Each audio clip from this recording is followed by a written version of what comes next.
إن الذين يكفرون بآيات الله ويقتلون النبيين. Assurément, quant à ceux qui renient les signes d'Allah et qui cherchent à tuer les prophètes injustement et cherchent à tuer ceux qui enjoignent la justice, annonce-leur un châtiment douloureux. C'est eux dont les actions n'aboutiront à rien dans ce monde comme dans l'autre, et personne ne leur viendra en aide. N'as-tu pas entendu parler de ceux qui ont reçu leur partie du livre? Ils sont appelés au livre d'Allah afin que le livre puisse départager entre eux, mais quelques-uns d'entre eux tournent le dos avec répugnance. C'est parce qu'ils disent « Le feu ne touchera que pendant peu de jours ». Et ce qu'ils avaient pris l'habitude d'inventer les a trompés dans leur religion.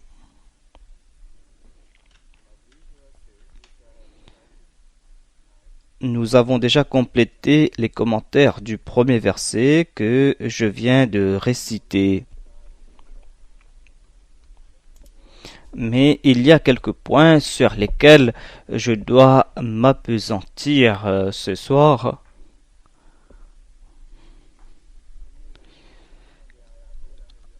إن الذين يكفرون بآيات الله ويقتلون النبيين بغير حق ويقتلون الذين يأمرون بالقسط من الناس فبشرهم بعذاب أليم. Je devais présenter quelques hadiths du saint prophète Mohammed, paix soit lui, des hadiths que j'ai oublié de présenter la dernière fois. Donc aujourd'hui nous allons débuter avec ces hadiths. Hadrat Abu Ubaida, un compagnon du saint prophète Mohammed, paix soit lui, rapporte que on a demandé au saint prophète Mohammed, paix soit lui, qui sera puni le plus sévèrement. Au jour du jugement, qui sera puni le plus sévèrement? Le saint prophète, paix soit lui, a répondu « Celui qui a tué un prophète ». Et ensuite, celui qui enjoint aux autres de faire le mal et celui qui les empêche de faire le bien. Ensuite, le saint prophète Mohammed, paix soit lui, a récité ce verset « Inna alladhina kafaru bi ayatillahi wa yaqtuluna an-nabiyyin ». Il ajoute que le saint prophète Mohammed, paix soit lui, s'est adressé à Abu Ubaida et a déclaré que parmi les Bani Israël, 43 prophètes ont été assassinés dans la première partie d'une journée.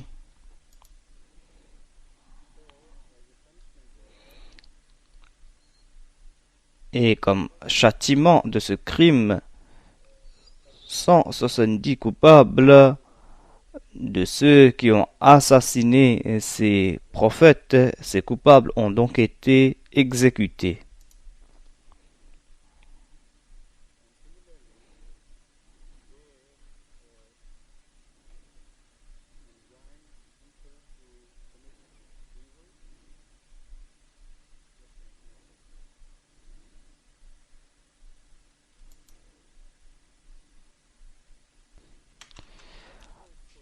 Les choses sont un peu confuses ici.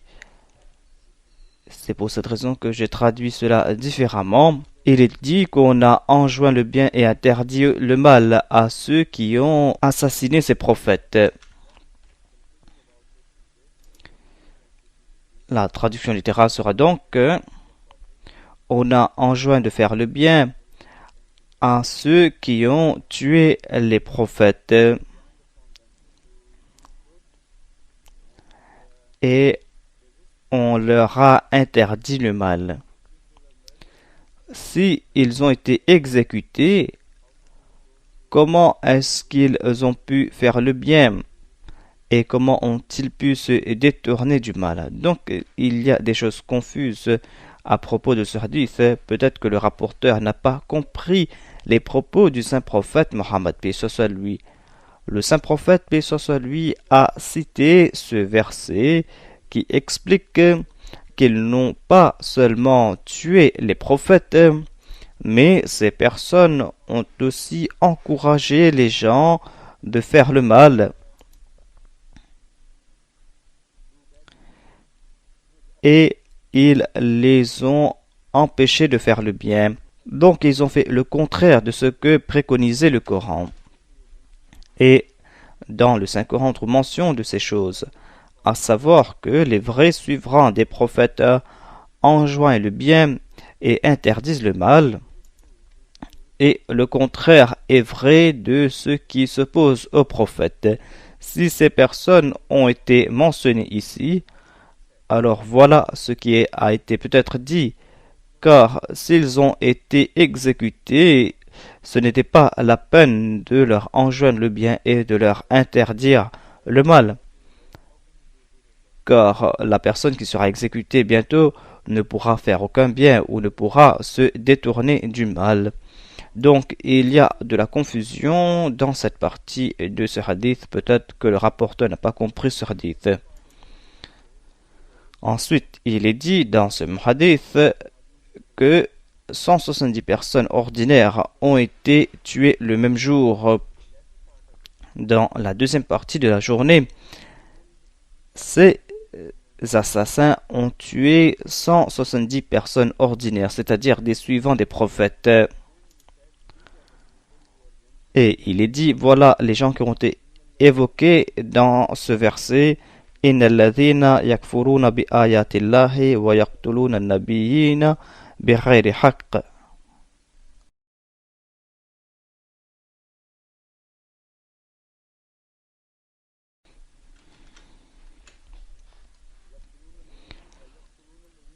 ويقتلون الذين يأمرون بالقسط من الناس. Ils ont aussi tué les gens ordinaires, des gens qui n'étaient pas des prophètes, mais des gens qui enjoignaient le bien et qui empêchaient le mal.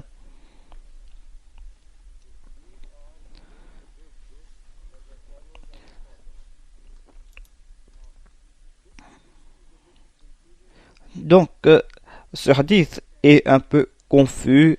Vous devez le comprendre afin de savoir ce que le saint prophète, paix soit lui, veut dire ici.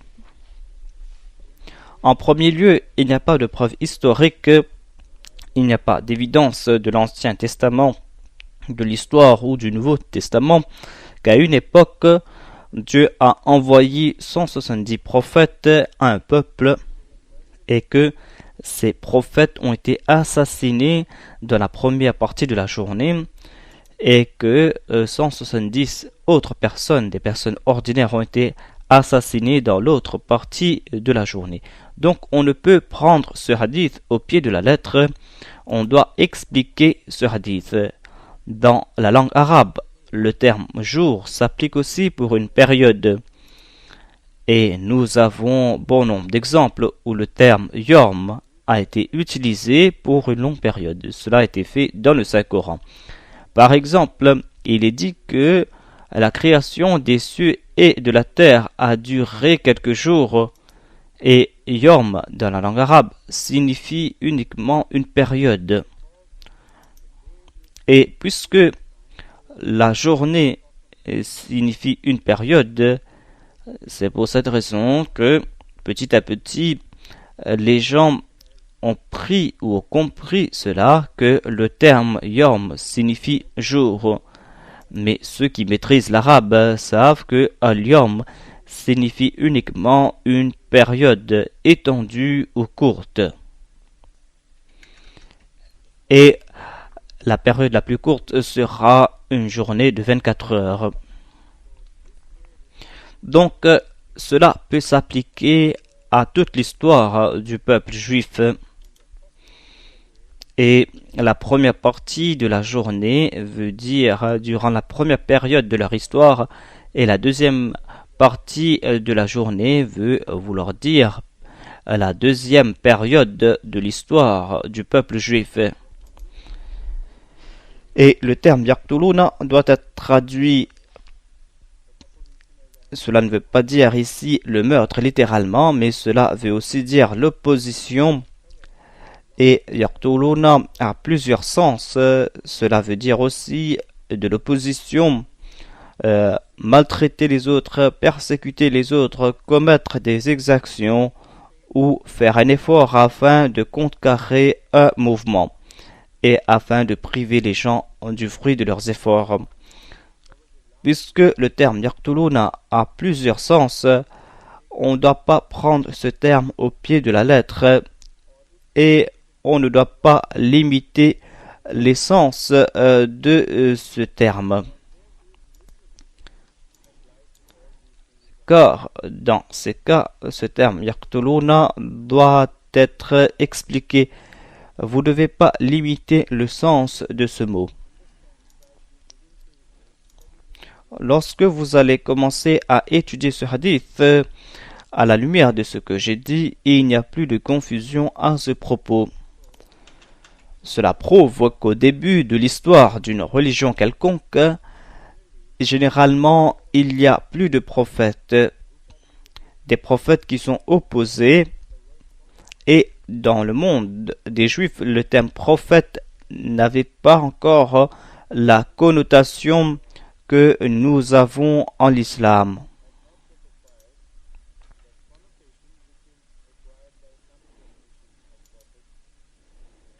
Le terme prophète n'a pas le même sens que nous avons aujourd'hui à la lumière de l'histoire des prophètes de Dieu.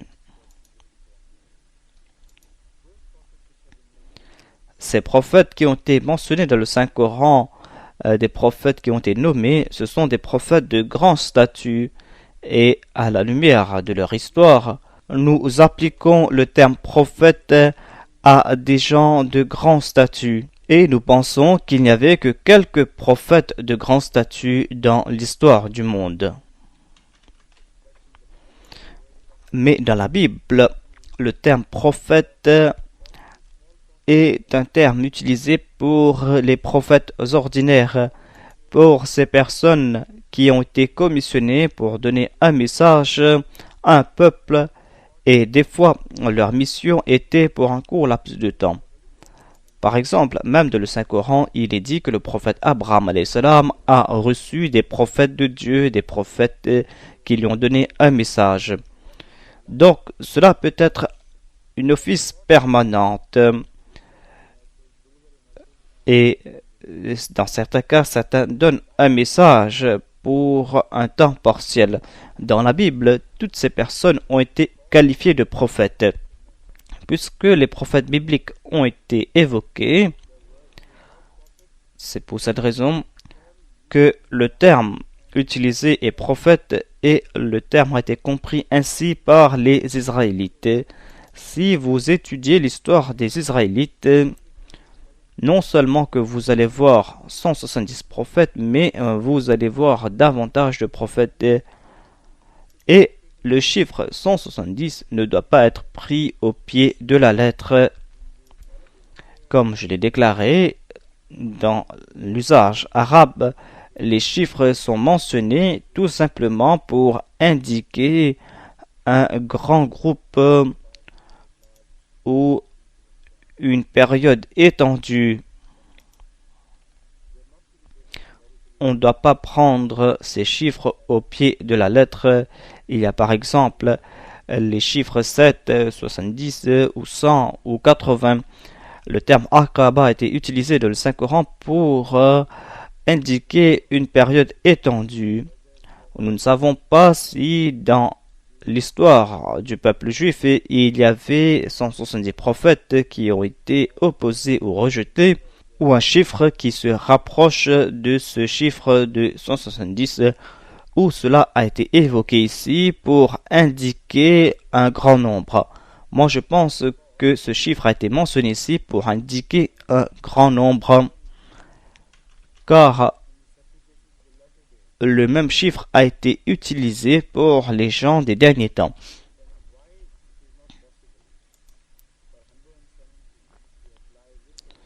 Pourquoi dire que 170 ne peut pas s'appliquer littéralement aux prophètes comme aux gens des derniers temps? Car dans la dernière période d'un peuple, la Ummah a grandi et il y a un grand nombre de suivants. Et il est impossible que ceux qui enjoignent le bien doivent être exactement le même nombre que les prophètes qui ont été envoyés. Donc 170 peut être une erreur de la part de celui qui a entendu cela de la bouche du prophète. Peut-être qu'il a dit 70, car 70 est un chiffre qui est là pour exprimer un grand nombre.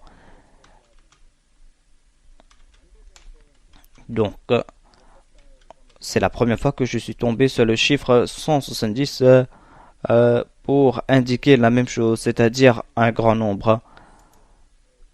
Je crois cela car ce hadith a été cité par Durr Mansour de Allama Jalaluddin Suyuti et il n'a pas cité les hadiths antérieurs. Et ce hadith a été collecté ou rapporté plusieurs centaines d'années après le décès du saint prophète Mohammed, paix soit lui. Donc il y a une grande possibilité que les propos du saint prophète, paix soit lui, n'ont pas été rapportés dans toute leur exactitude. C'est vrai que l'on est enclin de dire que toute cette histoire a été concoctée et a été attribuée au saint prophète Mohammed, paix soit lui.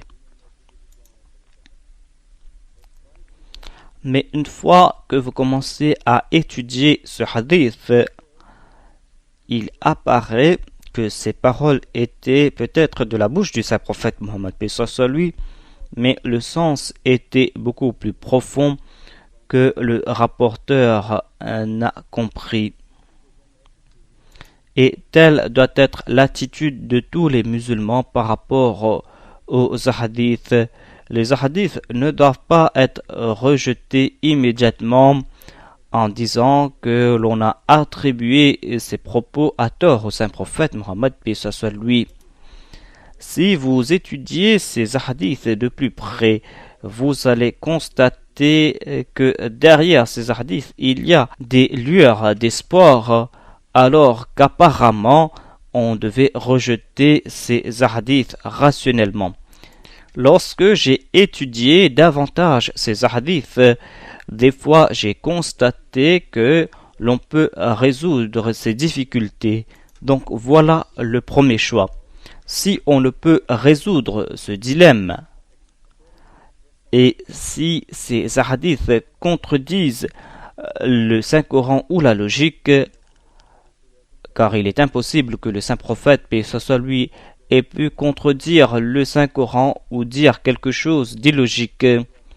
Donc si vous n'avez pas de choix, vous devez rejeter ce hadith immédiatement, car il est impossible que le saint prophète, paix soit lui, ait pu faire une de ces deux choses. Mais si vous essayez de comprendre certains hadiths, vous devez comparer cela avec d'autres hadiths similaires, et c'est peut-être là que vous allez voir des solutions. Et c'est ainsi que vous pourrez comprendre que ce n'était pas là une fantaisie de votre part qui vous a poussé dans cette direction, mais c'est ce que le saint prophète, paix soit lui, voulait dire. À la lumière de ce que j'ai compris, je vais citer un autre hadith qui est similaire. Et selon moi, ce hadith résout le problème pour nous.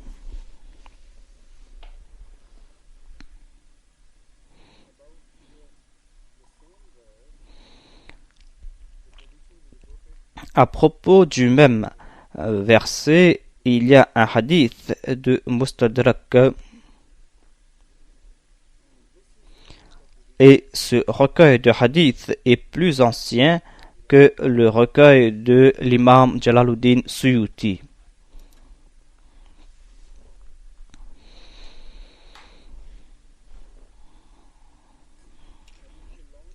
C'est un très long hadith, mais le point important pour nous ici qui s'applique à cette situation est que selon le saint prophète Mohammed, ce soit lui,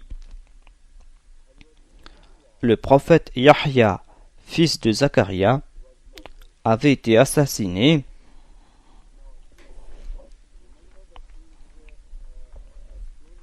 Souvenez-vous du fait qu'il est en train de nous expliquer ce même verset. Et ici, il cite l'assassinat d'un seul prophète et non pas l'assassinat de 170 prophètes dans la première partie de la période. Il n'a cité qu'un seul prophète et c'est le prophète Yahya. Et nous savons très bien que Yahya avait été assassiné physiquement. Ici, il mentionne uniquement ce prophète et il a aussi mentionné d'autres personnes de la même Ummah, des personnes qui ont été assassinées plus tard. Mais ils étaient en plus grand nombre que 170. Ces personnes se dénombraient en plusieurs milliers. Donc, c'est plus proche de ce qu'a dit le Saint-Coran et de ce que prouve l'histoire. Il déclare donc qu'il y avait un roi qui était responsable de l'assassinat du prophète Yahya. En fait, c'est sa femme qui l'a poussé à le tuer et il ne voulait pas le faire lui-même. C'était sa femme qui l'a poussé à le faire et sa femme était aussi sa nièce. En ces temps-là, certains rois avaient l'habitude de se marier avec leur nièce, mais puisque cela était interdit par la loi juive, c'est pour cette raison que sa femme était courroucée et sa mère aussi était courroucée, car selon la tradition juive, cet acte est illégal.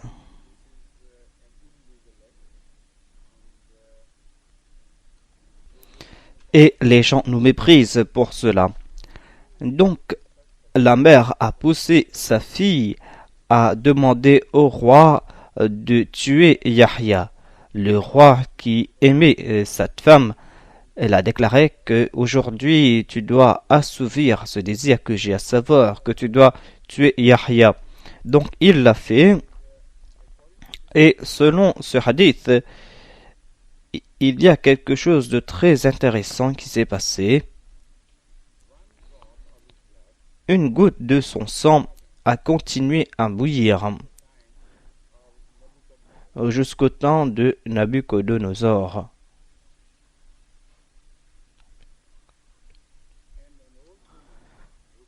Et une vieille femme a rapporté cela à Nabuchodonosor. Les gens pensent que cela concerne cette goutte qui a continué à bouillir. Cela veut peut-être vouloir dire le meurtre de Yahya uniquement. Donc, en tout cas, selon ce hadith, cela a été rapporté par une vieille femme à Nabuchodonosor. Elle a déclaré: voilà, ces gens cruels ont assassiné un prophète de Dieu. Et c'est ainsi que Nabuchodonosor a ordonné que ces juifs doivent être exécutés. Et il y avait grand nombre d'entre eux qui ont été exécutés. Il y avait environ 70 000 personnes qui ont été passées au fil de l'épée. C'est plus proche de ce que nous rapporte l'histoire. Et cela s'est passé longtemps après la mort de ce prophète.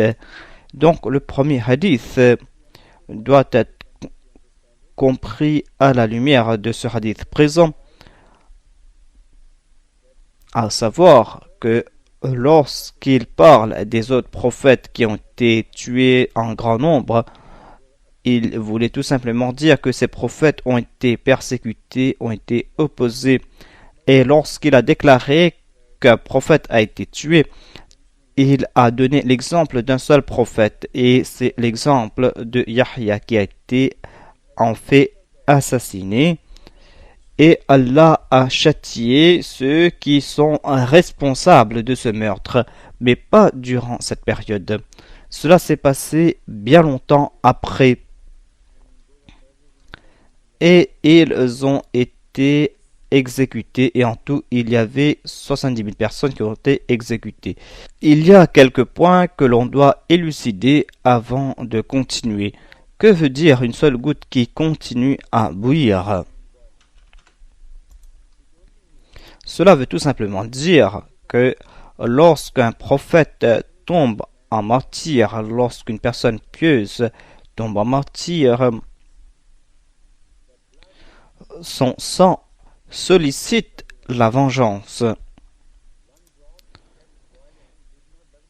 Cette goutte qui a bouilli, cela ne veut pas dire que les autres gouttes de sang ont séché et que une seule goutte sollicitait la vengeance ou bouillait.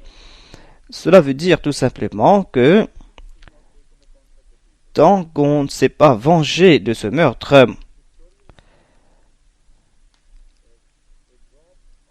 cette goutte de ce sang pieux continue à rappeler à Dieu ce crime qui a été commis, et que Dieu doit donc se venger.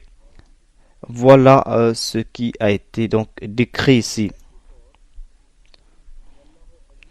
Nous avons lu ailleurs Wallahu azizun dhuntiqam. Puisque tout cela est lié, donc on doit comprendre que ce hadith est un hadith authentique, et nous devons comprendre cela à la lumière de ce que ces versets du Saint-Coran ont présenté. Et c'est donc une histoire qui est liée. Allah a évoqué que c'est vrai que vous n'allez peut-être pas vous venger, mais Allah va se venger de ceux qui ne peuvent se venger. Et tant qu'Allah ne se venge pas, ce sang va continuer à solliciter cette vengeance.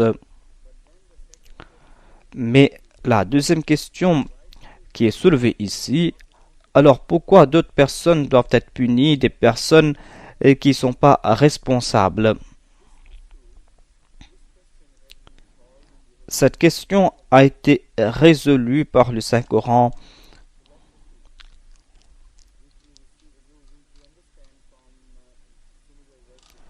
Et ce qu'on comprend de ces versets est que selon le Saint-Coran, ceux qui rejettent un prophète sont exactement comme leurs prédécesseurs qui ont rejeté les prophètes. Donc, les criminels se comportent de la même façon. Et ici, on ne parle pas d'un seul meurtre. Tout le peuple entier est criminel lorsqu'il laisse les gens agir ainsi contre les prophètes. Toute la nation est responsable, et en tant que telle, ces gens continuent à transgresser jusqu'à ce qu'ils aient atteint la limite, lorsqu'Allah décide de les châtier et de les détruire, lorsqu'il décide que ce peuple ne mérite plus de vivre. Donc le contexte est beaucoup plus vaste et la période est aussi beaucoup plus étendue. On ne mentionne pas les criminels individuellement, et on ne mentionne pas le jugement individuel de ces criminels. On mentionne ici le peuple tout entier, et ce crime que ces gens ont commis, le fait de s'opposer à ce prophète ou le fait de contrecarrer sa mission, est un crime qui sera peut-être pas puni immédiatement, Mais c'est un crime qui pervertit les cœurs de ces gens. Et Allah attend que ces gens aient atteint la limite jusqu'à ce qu'ils aient atteint le sommet de leur crime. Et c'est lorsqu'ils ont atteint le sommet qu'ils sont punis. Donc, il n'y a pas question du fait que les jugements sont rendus individuellement. Ici, cela concerne la gloire et le déclin des peuples. Cela ne concerne pas des criminels individuels qui assassinent des gens. À la lumière de cela, nous observons que dans certains cas, certains gens pieux sont assassinés, des gens qui ne sont pas des prophètes. Et nous trouvons aussi le même phénomène. Regardez par exemple ces gens qui ont été responsables du martyre de Sahibzada Abdul-Latif Shahid. Ceux qui ont été responsables n'ont pas été tués, n'ont pas été pendus. Certains ont été châtiés, certes, mais le châtiment était différent. Et les gens ont peut-être pensé qu'ils sont partis libres, qu'ils ont commis ce crime, mais qu'ils sont partis libres. En ce qui concerne les responsables eux-mêmes, individuellement, il n'y a pas d'empressement. De toute façon, ils vont retourner vers leur Seigneur et Dieu va les châtier. Donc, il n'y a pas d'empressement. Mais ceux qui sont responsables en tant que peuple, si c'est un crime national, la tendance du peuple est telle qu'elle promouvoit le crime, alors ils ne sont pas punis immédiatement, mais ils ont la possibilité de commettre ces crimes davantage et de transgresser davantage. Voilà ce qui s'est passé dans le cas des Afghans. Hadrat Sahibzada Abdul-Latif Shahid avait prophétisé que ne le faites pas, car j'ai peur de la mort. Mais ne le faites pas, car Allah m'a fait comprendre que si vous le faites, vous serez châtié sévèrement. Mais ils n'ont pas écouté son conseil et ont commis cette folie.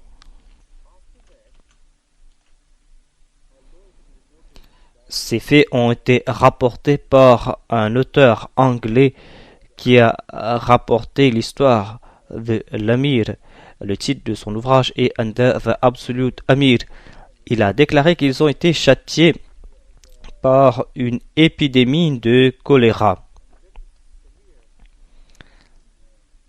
Cette épidémie était virulente et a laissé des milliers de victimes. C'était une épidémie virulente et la mort par le choléra était une torture avant la mort. Donc cette promesse a été accomplie partiellement, mais il était une personne d'une qualité sublime et cela ne suffisait pas. Et puisqu'il s'est sacrifié en toute connaissance de cause, il sait qu'il retourne vers ces gens ignorants pour leur cause. Et voilà ce qu'il a dit à ceux qui l'ont empêché de retourner chez lui en Afghanistan. Il a dit: mes gens veulent me voir, je dois leur donner cette nouvelle. Je dois leur donner cette chance de comprendre ce message. Je dois retourner vers mon peuple et leur donner cette chance de comprendre ce message. Il l'a fait pour le peuple tout entier et il était suprême dans le monde religieux parmi son peuple. Lorsqu'il a été assassiné ainsi brutalement, le peuple tout entier est devenu criminel. Donc, la situation que nous voyons aujourd'hui en Afghanistan est sévère et ce châtiment perdure car ces gens doivent être comparés aux prophètes israélites.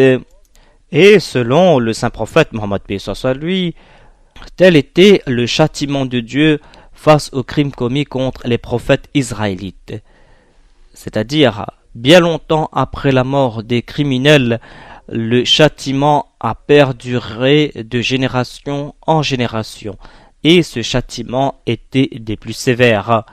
Donc, selon le saint prophète Mohammed paix soit lui, ulama ou ummatika anbiya bani Israël, il y a des érudits dans mon peuple, des érudits pieux, des érudits qui ont le même statut que les prophètes des Israélites. Ce hadith est un hadith authentique.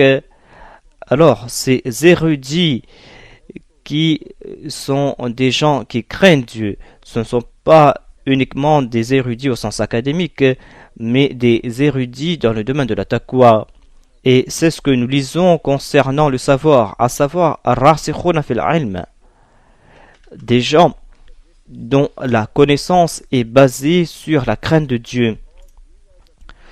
Puisque ce sont ces gens qui ont été évoqués ici dans ce hadith où il est dit que mes ulémas sont comme les prophètes des Israélites, si le meurtre de Shahibzada Abdulatif est puni par Dieu aujourd'hui, alors ce n'est pas là quelque chose de surprenant. Cela s'est passé auparavant.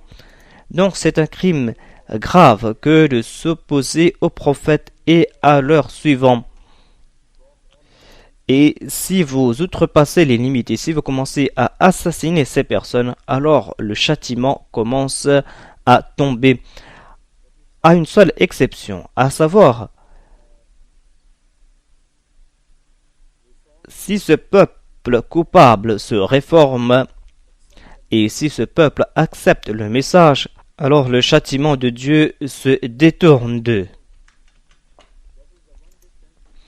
Voilà la différence entre le fait qu'Allah est Dhuntikam et le fait que les gens se vengent aussi.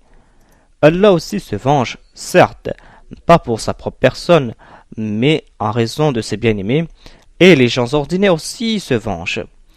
Mais concernant la nature humaine, il n'y a pas de logique dans leur vengeance. Ils se vengent même après que la personne coupable se soit repentie, même après qu'elle se soit réformée. Il n'y a pas de pardon dans certaines vengeances. Mais Allah comprend cela, et quant à ceux qui se repentent, il les pardonne. Voilà la philosophie de cette vengeance qui se fait attendre, c'est-à-dire Allah leur offre du répit.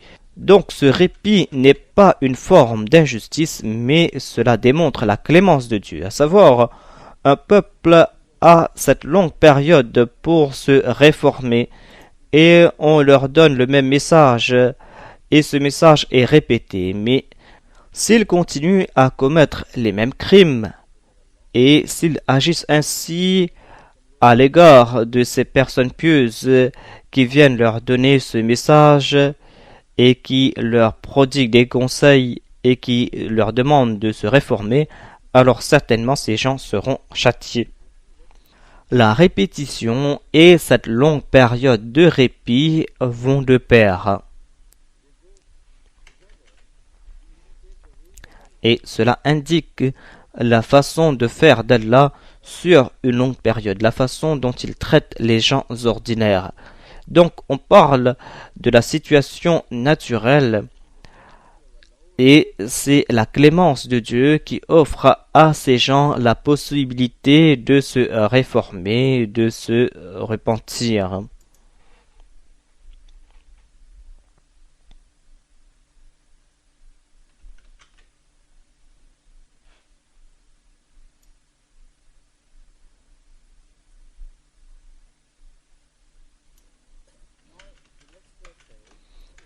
Dans le prochain verset, il est dit Ulaika alladhina habitat a'maluhum fid dunya wal akhirah wa ma lahum min nasirin. C'est eux dont les actions n'aboutiront à rien dans ce monde comme dans l'autre, et personne ne leur viendra en aide.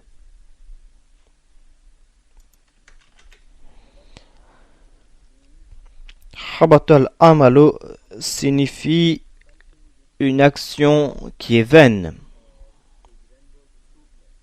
ou une action qui ne porte pas de fruits.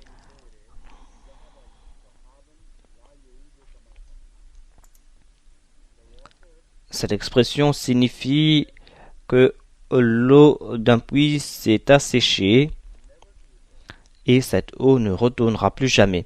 Donc habata signifie un puits qui est inutilisable, qui a été abandonné et il n'y a pas de possibilité que l'on fasse sortir de l'eau de ce puits. Ce puits s'est asséché complètement. Donc, à la lumière de cela, lorsque vous lisez ce verset, أولئك الذين حبطت أعمالهم في الدنيا والآخرة وما لهم من ناصرين.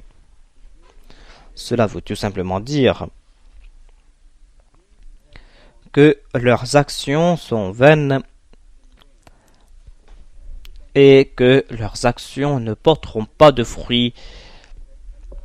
Généralement, on dit qu'Allah leur privera du fruit de leurs bonnes œuvres.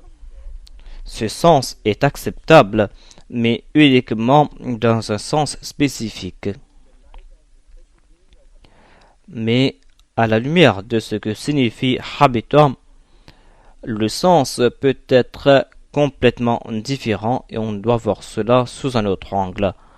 Habita s'applique à leurs œuvres. Cela veut dire que leurs œuvres sont sèches et qu'il n'y a plus de spiritualité dans leurs actions. Sec, au sens de l'eau, signifie qu'on n'a plus d'éléments spirituels. Si leurs actions sont sèches et qu'il n'y a plus d'œuvres accomplies par amour pour Allah ou par crainte de Dieu, alors ces actions ne porteront pas de fruits. Cela ne veut pas dire qu'Allah les a privés de leurs fruits, mais cela veut tout simplement dire que leurs actions sont sèches et lorsque ce peuple atteint ce niveau, alors ce peuple est anéanti complètement. Ce peuple ne mérite pas de vivre car ils sont comme ces branches sèches qui ne portent pas de fruits. Donc, la responsabilité repose sur leurs épaules et non pas sur les épaules de Dieu. Ensuite, si vous traduisez cela comme il est dit que habita a'maluhum, à savoir que leurs actions ne serviront à rien en dépit du fait d'être des bonnes œuvres. Si tel est le sens, alors nous devons lire cela dans le contexte du verset précédent et c'est ainsi que nous allons comprendre le sens de tout cela.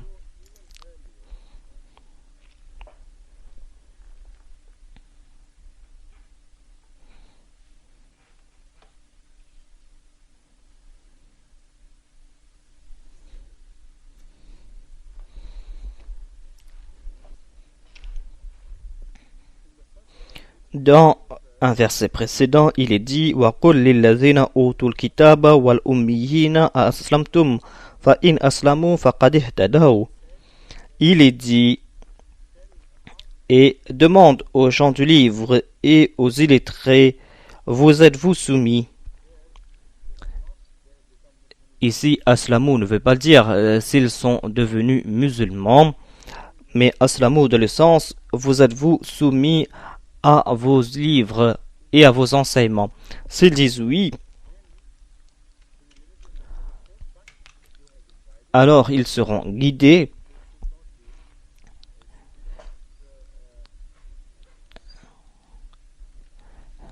et ils ne doivent pas craindre le châtiment de Dieu. Voilà ce que signifie Faqad ihtadaw. Et ce sens a été soutenu par d'autres versets, des versets qui évoquent la même chose, où il est dit qu'ils n'ont rien à craindre.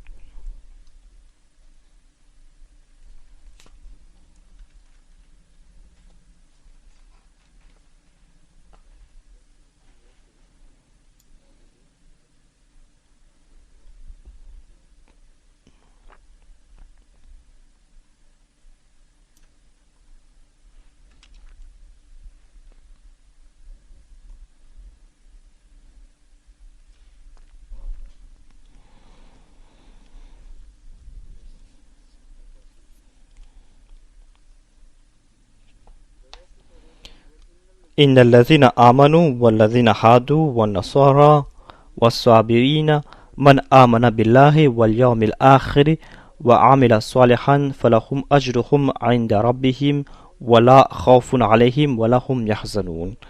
En vérité, les croyants, les juifs et les chrétiens et les sabéens, tous ceux qui croient sincèrement en Allah et au jour dernier et qui font de bonnes œuvres, ces personnes auront leur récompense auprès de leur Seigneur et ils n'auront rien à craindre et ne seront pas affligés. Cette promesse est sans aucune ambiguïté. Cette promesse n'a pas été faite uniquement aux croyants au sens islamique, à savoir aux musulmans uniquement, mais cette promesse a été faite aussi aux gens du passé.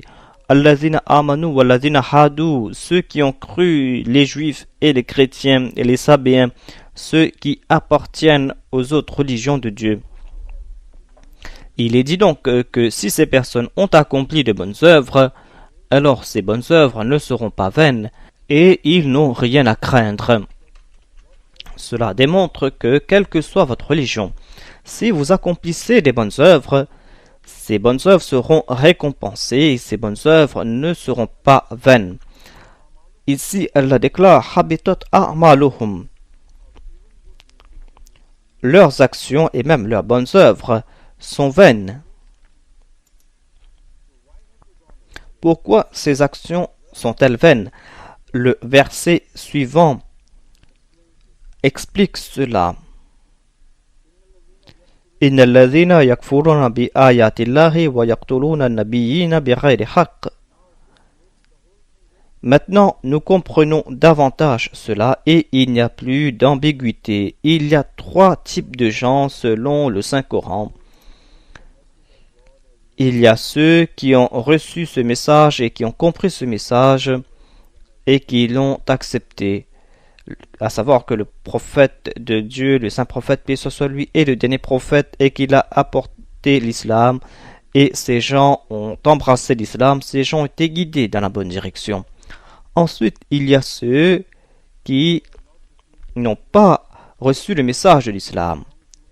Des gens qui sont les suivants d'autres religions, des adeptes d'autres religions que l'islam, comme les juifs, les chrétiens et les autres. Ou peut-être que ces gens ont reçu ce message, mais ce message n'était pas convaincant. Je sais que il y a certaines personnes qui prêchent l'Ahmadiyya aux autres, mais cette prédication n'est pas convaincante et ce n'est pas là la faute de la personne qui rejette ce message qui a été mal présenté. Il y a des gens qui essayent de comprendre réellement, mais ces gens n'ont pas reçu ce message de façon convaincante. Ces personnes ne seront pas châtiées. Le Saint-Coran déclare que ces personnes n'ont rien à craindre, mais à une seule condition, à savoir que ces personnes ne doivent pas s'opposer aux prophètes de Dieu. Ces personnes ne doivent pas essayer consciemment de contrecarrer les missions de ces prophètes. Si ces personnes n'acceptent pas ces prophètes, elles ne doivent pas les accepter et doivent continuer à accomplir leurs bonnes œuvres selon leurs préceptes. Et c'est là qu'elles auront la garantie qu'elles n'ont rien à craindre. Mais dès qu'ils essayent de contrecarrer les plans de celui qui se dit prophète de Dieu, dès qu'ils commencent à persécuter ce prophète, même s'ils ont accompli de bonnes œuvres selon leurs préceptes, ces bonnes œuvres seront vaines complètement, car ils ont commencé à s'opposer au décret de Dieu et il n'y a plus de bonnes œuvres. Et si vous commencez à vous opposer au prophète de Dieu, il n'y aura plus de vertu en vous. Ces personnes ont été évoquées dans un autre verset.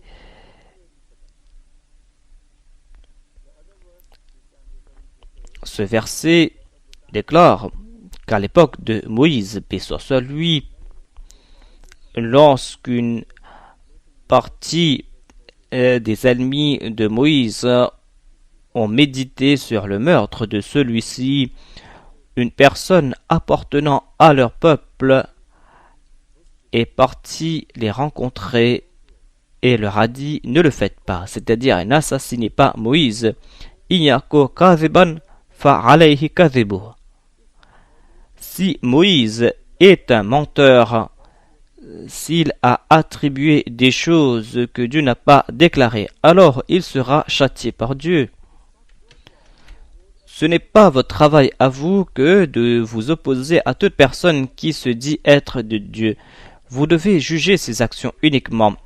S'il est dans l'erreur, alors abandonnez-le, c'est à Allah de le châtier. Mais s'il est dans la vérité et si vous vous opposez à lui, alors yusibkum ba'dallazi ya'idukum. Iyako sadiqan yusibkum ba'dallazi ya'idukum. S'il se base sur la vérité et que vous vous opposez à lui, alors certainement vous serez châtié, même si vous avez accompli de bonnes œuvres. À la lumière de ce verset, nous comprenons davantage le verset en question. Habitat a'maluhum peut s'appliquer aux bonnes œuvres de ces personnes. Mais les bonnes œuvres des gens qui ont vécu à l'époque d'un prophète, des gens qui ont reçu ce message, et au lieu d'accepter ce prophète ou de le rejeter, ils se sont enhardis et ont commencé à s'opposer à ce prophète, et par tout moyen ils ont essayé de contrecarrer les plans de ce prophète. Ces gens ont été évoqués dans ce verset. Leurs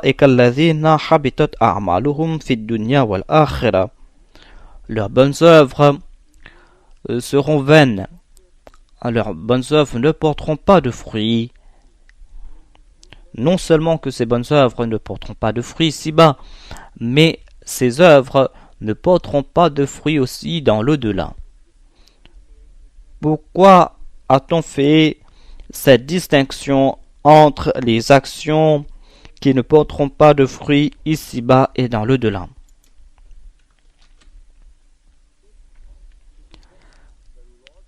Si cela concerne uniquement une récompense pour leurs bonnes œuvres, s'il n'y a pas de récompense dans l'au-delà, il n'y aura pas de récompense ici-bas, car ces personnes ont été rejetées. Cela démontre qu'il y a une troisième possibilité. A'maluhum peut vouloir dire leurs efforts, que ce soit de bonnes œuvres ou d'œuvres impies. Donc, a'maluhum aura un sens spécifique, à savoir que leur action contre les prophètes. Habitat a'maluhum aura maintenant un autre sens. Et ce sera dans le contexte des versets précédents, à savoir ceux qui s'opposent aux prophètes. Et a'maluhum signifie leurs efforts contre les prophètes seront vains. Ces efforts seront vains ici-bas, car ils n'auront pas de succès ici-bas. Et ces œuvres seront vains dans l'au-delà, car ces personnes seront châtiées dans l'au-delà. Et il est dit dans la dernière partie de ce verset, وَمَا لَهُمْ مِنْ نَاصِرِينَ. Et cette déclaration renforce cette signification. Cela ne veut pas dire que les sens précédents étaient erronés. Lorsque vous tournez les versets dans les différents sens, vous voyez d'autres significations.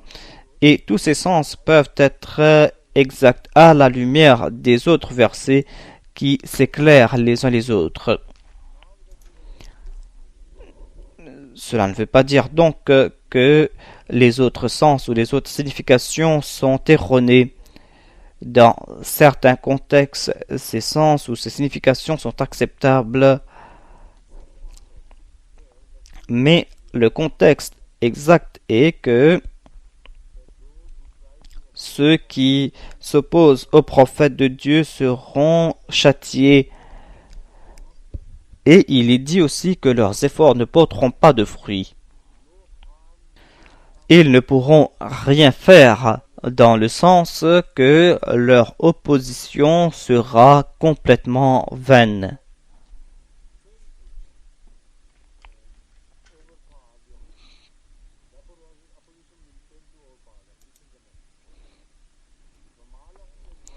Wama lahum bin nasirin, et personne ne leur viendra en aide. C'est une déclaration très intéressante et apparemment cette déclaration n'est pas soutenue dans la pratique. Ceux qui s'opposent au prophète sont aidés et sont soutenus. Et quant à ceux qui soutiennent les prophètes, apparemment ils n'ont pas d'aide. Et dans certains cas, les prophètes doivent crier Man ansari ilallah, comme s'ils sont abandonnés, qu'ils sont tout seuls, tout comme l'a fait Jésus-Christ. C'était un cri d'angoisse qui sortait du tréfonds de son cœur. Man ansari ilallah. N'y a-t-il personne qui va m'aider dans la voie d'Allah pour la cause de Dieu? Certains d'entre eux ont répondu à l'appel, mais ils étaient peu nombreux.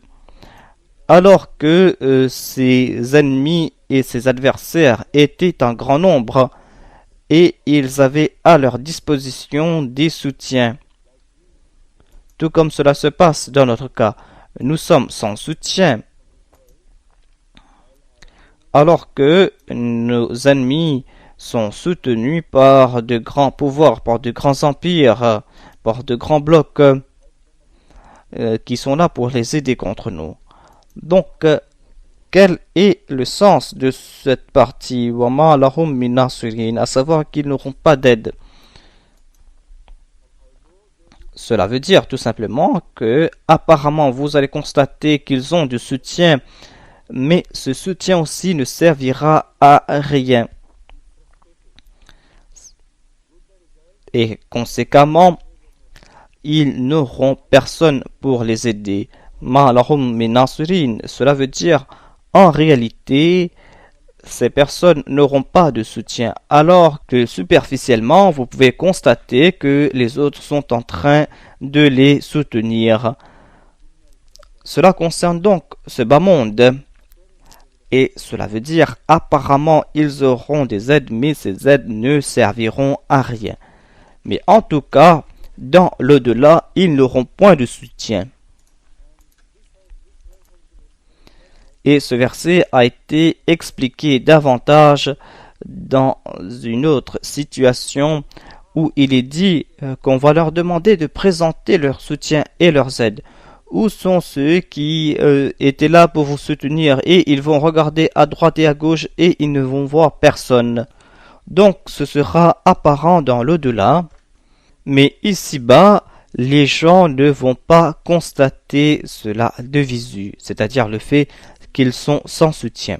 Ces gens vont donc se fourvoyer lorsqu'ils vont constater qu'ils sont soutenus par quelques personnes. Ils vont se dire, voilà les gens qui vont nous aider et nous aurons certainement la victoire. Mais ici-bas, ils vont subir des échecs et dans l'au-delà, ils n'auront point de soutien.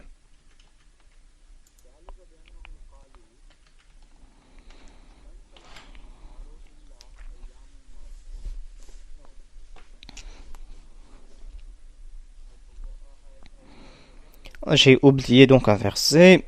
Alam tara ila alladhina utu nasiban min al-kitabi yud'auna ila kitabillahi liyahkuma bainahum thumma yatawalla fariqun minhum wa hum mu'ridun. N'as-tu pas entendu parler de ceux qui ont reçu leur partie du livre? Ils sont appelés au livre d'Allah afin que le livre puisse juger entre eux, mais quelques-uns d'entre eux tournent le dos avec répugnance.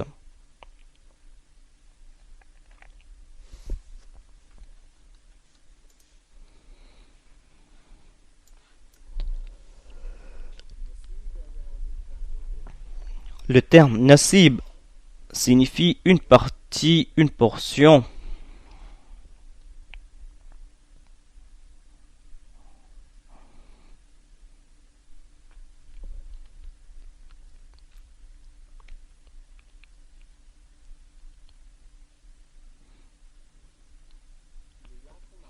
Liyahkuma ou al-hukma. Yahkuma signifie juger. Voilà le premier sens. Il y a aussi d'autres sens. C'est un terme qui a des significations étendues.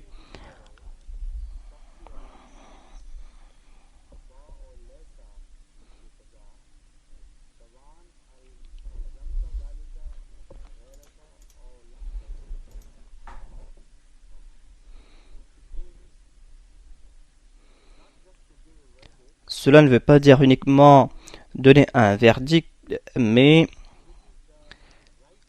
d'expliquer ou de faire la différence entre le bien et le mal.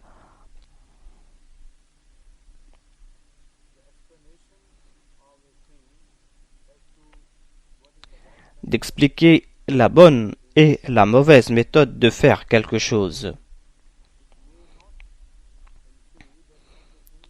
Cela ne veut pas dire que cette action est obligatoire. Si un prophète décrète quelque chose, cela ne veut pas dire qu'il prend le rôle d'un roi ou d'un magistrat.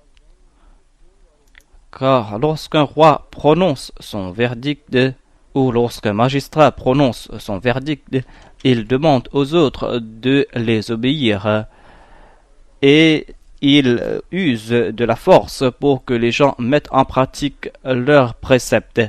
Mais le terme Yahkuma ne signifie pas que cela doit être imposé sur les gens. Les prophètes ont tout simplement le devoir d'expliquer cela et de présenter la philosophie et de présenter tout cela avec logique afin que tous soient convaincus que c'est là le jugement le plus acceptable. Et il n'est pas de leur responsabilité que de forcer les gens à mettre ces préceptes en pratique.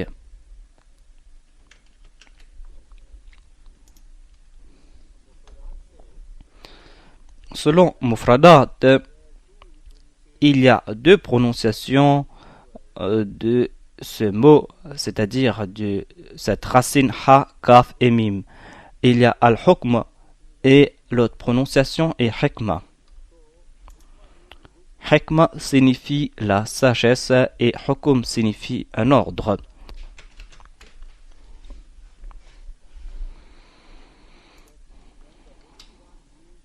Lorsque le Saint-Coran utilise le mot hakama yahkumu, puisque cela peut découler de la même racine ou des deux prononciations, lorsque le terme hakama est utilisé par le Saint-Coran, il y a tout le temps cette connotation de sagesse. Cela ne veut pas dire tout simplement prononcer un verdict. Il y a tout le temps le sens de la sagesse et de la logique.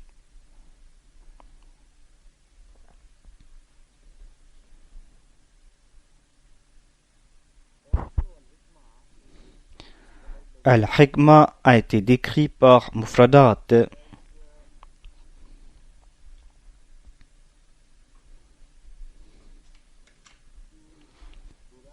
Et il déclare que cela veut dire tirer la sagesse de quelque chose par la logique ou en faisant des recherches.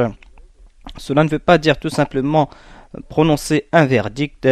Cela veut aussi dire arriver à la conclusion logique en faisant des recherches sages. Et si vous arrivez à la conclusion exacte, ce processus est qualifié d'al-hikma. Toute recherche scientifique selon la langue arabe est qualifiée d'al-hikma. Al-hikma signifie aussi la justice.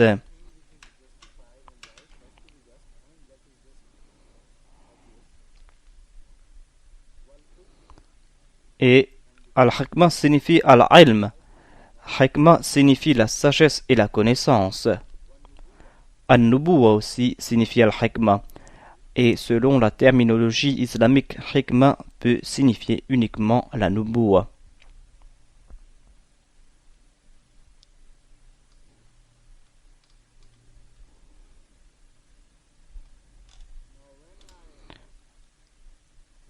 j'ai consulté les livres des exégètes du Saint-Coran, mais malheureusement, tous ont limité le sens de ce verset.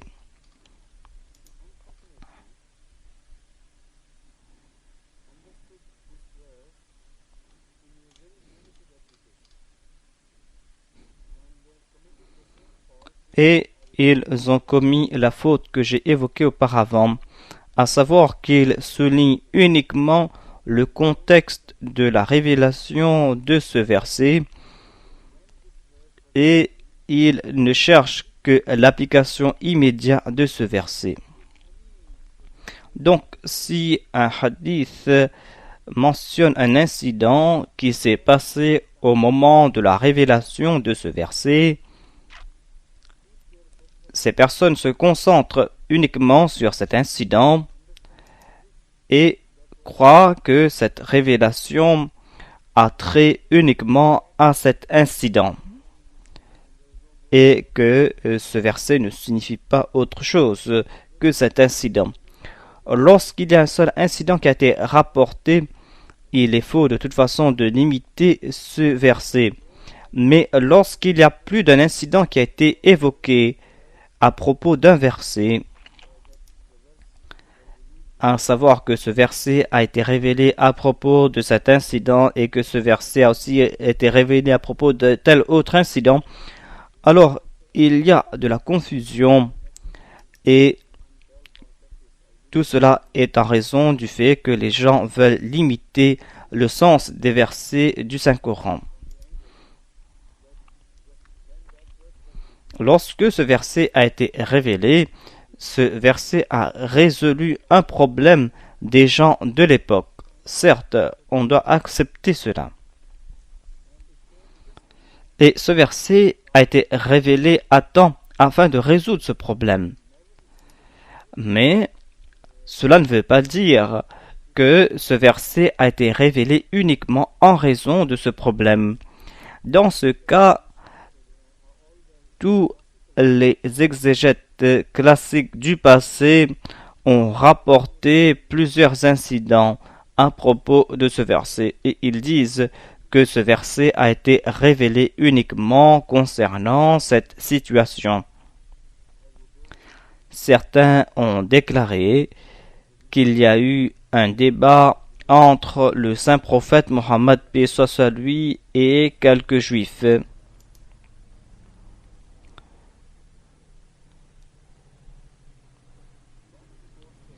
Dans un rapport, il est dit que le saint prophète paix soit sur lui a parlé avec les juifs et au cours du débat, il y a eu une différence d'opinion à propos des désirs de Dieu. Et le saint prophète, paix soit sur lui, a déclaré que nous allons consulter le livre. Et les juifs ont répondu que nous allons consulter uniquement les ahbars. Et c'est pour cette raison que ce verset a été révélé.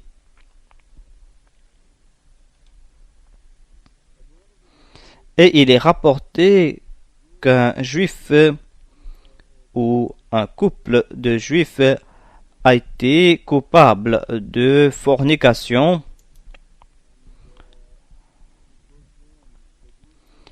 et qu'ils se sont présentés au saint prophète paix soit sur lui afin qu'il prononce un verdict quant à leur châtiment. Et lorsqu'on leur a dit de suivre le verdict de la Bible, ils se sont détournés et n'ont pas suivi ce verdict.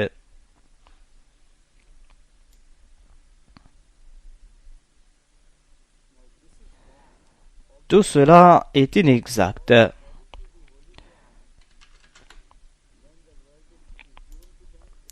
Car en premier lieu, ici, il y a une déclaration générale. Voilà ce qui se passe dans de telles situations. Lorsque le saint prophète paix soit sur lui prononce un verdict, les gens se détournent de lui et ne suivent pas son verdict.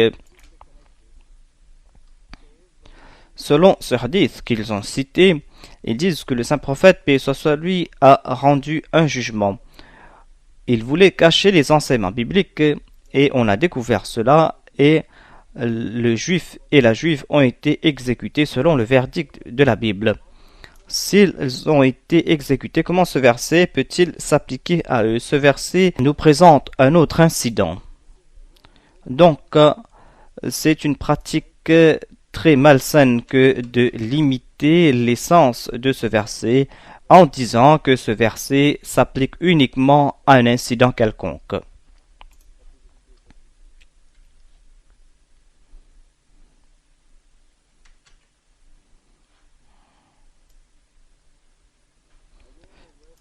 Et dans un autre cas, il est dit que le saint prophète Mohammed, paix soit lui, a indiqué que les signes de son arrivée sont contenus dans la Torah. Les signes de son authenticité ont été évoqués dans la Torah et les Juifs parlaient à ce propos avec le saint prophète Mohammed, paix soit sur lui. Et le saint prophète, paix soit sur lui, a suggéré que nous devons consulter le livre. Et ils ont refusé cela et ils se sont détournés de lui et n'ont pas accepté la demande du saint prophète, paix soit lui. C'est quelque chose qui n'est pas acceptable. Si le saint prophète Mohammed, paix soit lui, avait cité leur livre, pourquoi aurait-il rejeté cela et pourquoi aurait-il accepté la défaite?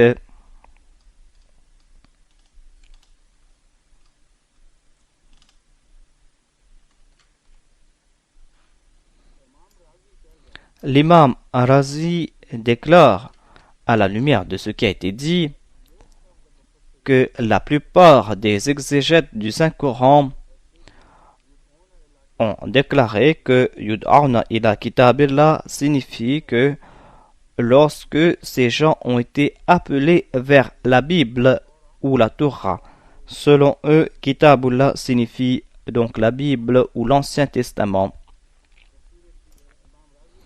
Mais l'imam Razi nous fait comprendre que Ibn Abbas et Hassan ne sont pas d'accord à ce propos. Et selon eux, Al-Kitab signifie le Saint-Coran et non pas la Torah.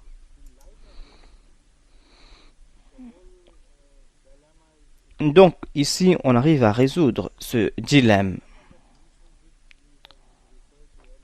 Ces hadiths que j'ai cités auparavant n'étaient pas la raison de la révélation de ce verset.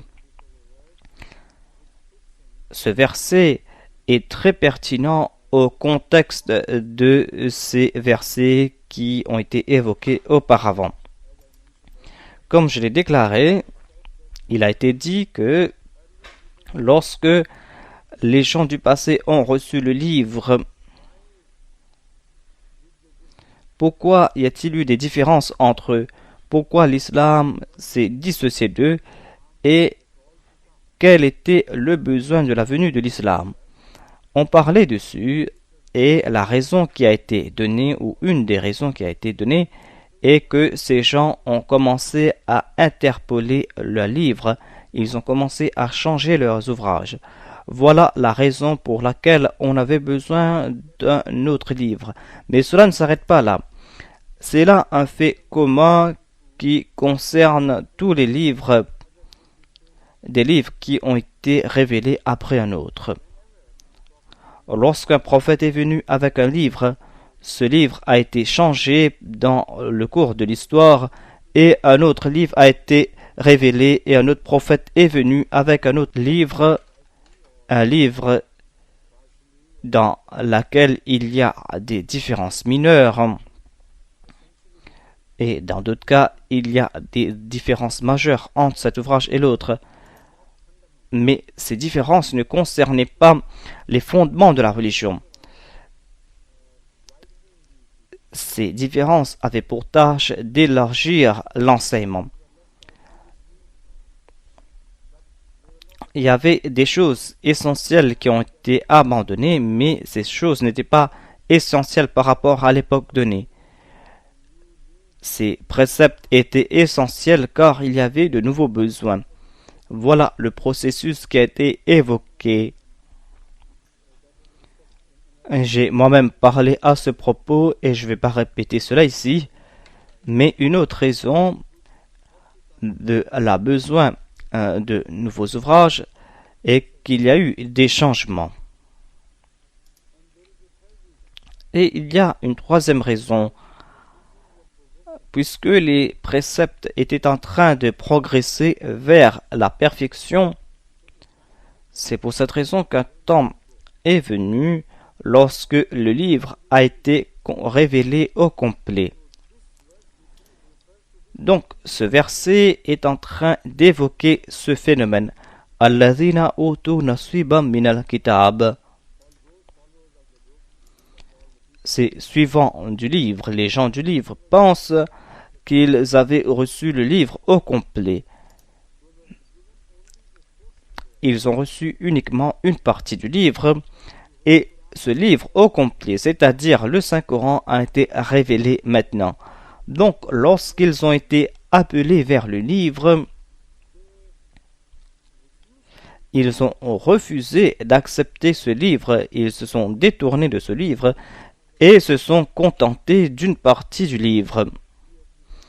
Voilà donc le sens de ce verset et cela s'applique avec le contexte de ces versets avant et des versets après.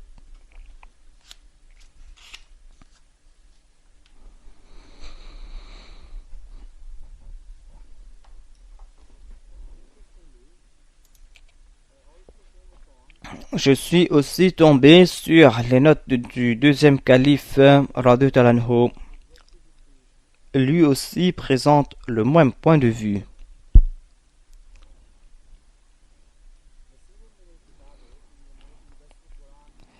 Dans ses notes du Dars al-Quran, il écrit Naswiba min al-Kitab, c'est-à-dire ces autres ouvrages sont des parties du livre qu'est le Saint-Coran.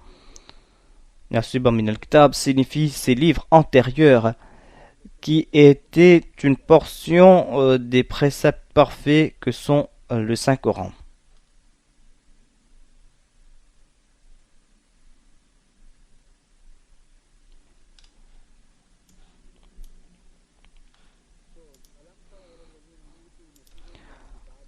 ألم تر إلى الذين أوتوا نصيبا من الكتاب يدعون إلى كتاب الله ليحكم بينهم ثم يتولى فريق منهم وهم معرضون. Le sens de Yahkuma est que il y a certes des erreurs dans les livres anciens et les suivants de ces livres anciens ont démontré que les fautes de ces livres sont que vous-même, vous les avez corrompus, vous avez interpolé ces enseignements, et dans d'autres cas, vous avez détourné le sens de ces versets. Et il y a donc deux types d'interpolation. Et ensuite, ces livres n'étaient pas complets. Ces livres étaient en train de progresser vers la perfection. À la lumière de cela, vous êtes venus ici, liyahkuma baynahum, en raison du fait que ce livre parfait a été révélé. Il y a eu donc des différences entre vous et les autres. À la lumière du Saint-Coran, vous pouvez résoudre vos problèmes et vos différences. Auparavant, les différences ont été évoquées et lorsque vous tournez vers les autres versets, vous pouvez comprendre cela davantage.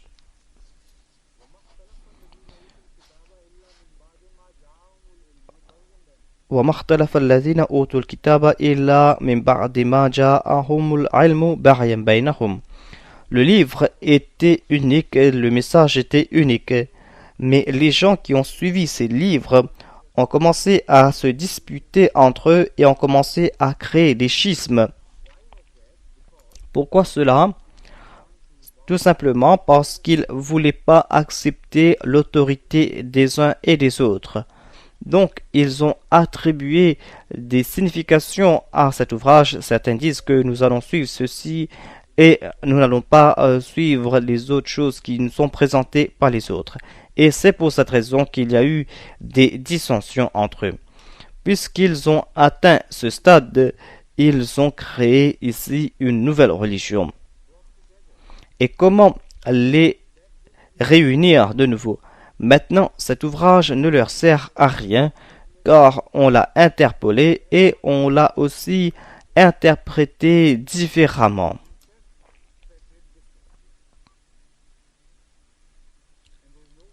Et il n'y a pas moyen de réconcilier ces groupes.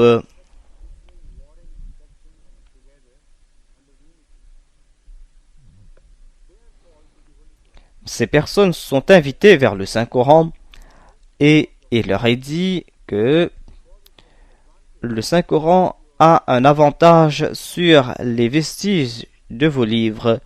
Le Saint-Coran est intact, le Saint-Coran est complet et c'est là que vous allez commencer à comprendre le sens original de ce qui a été révélé. Si vous aimez vos livres, si vous déclarez que nous sommes soumis à nos livres, alors voilà le critère à suivre. Il est dit dans le verset précédent que demande-leur s'ils se sont soumis. Se sont-ils soumis à leurs ouvrages? S'ils disent oui, alors dites-leur que vous avez été guidés. Mais ici, nous voyons les preuves de leur soumission. Si ces personnes se sont soumises et si ces personnes veulent atteindre la vérité, alors qu'ils sachent qu'un livre est venu pour les éclairer. Pourquoi doivent-ils accepter cette déclaration? J'ai peut-être parlé à ce propos la dernière fois, mais je vais m'expliquer davantage. Lorsque le Saint-Coran se dissocie d'autres déclarations, des déclarations faites dans l'Ancien ou le Nouveau Testament, vous allez pouvoir constater qu'il y a dans certains cas des similarités et des différences.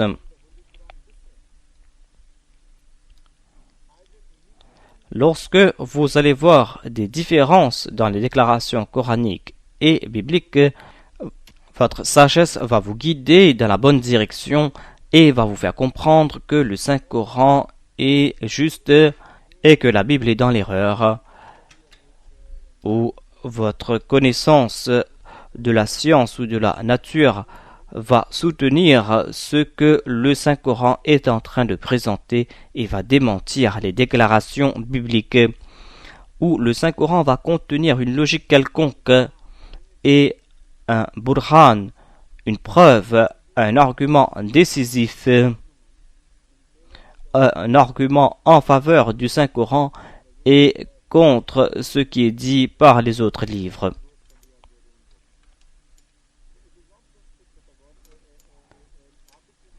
Donc, ce n'est pas là une déclaration arbitraire. Le terme hikmah a été utilisé et j'ai déjà expliqué que hikmah s'applique uniquement à ces jugements qui sont soutenus par la logique et la sagesse.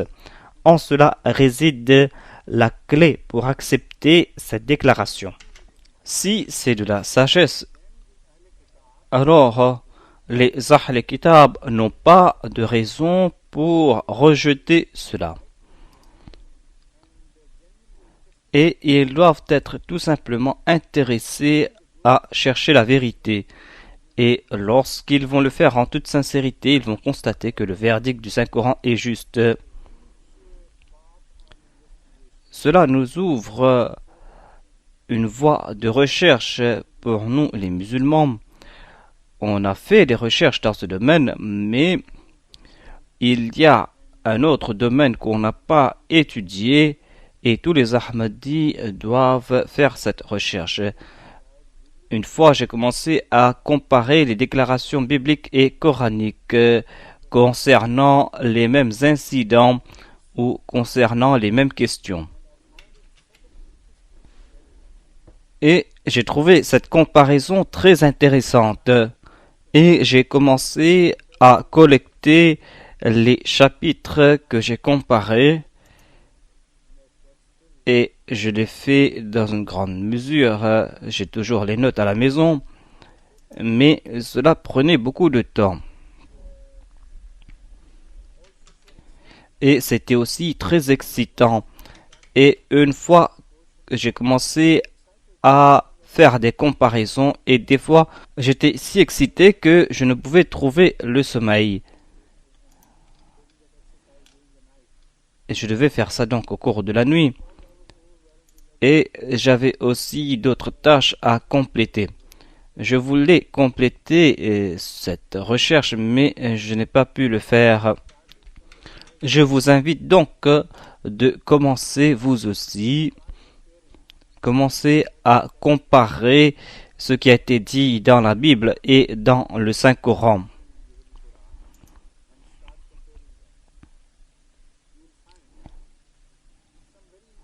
Vous allez constater des approches intéressantes du Coran.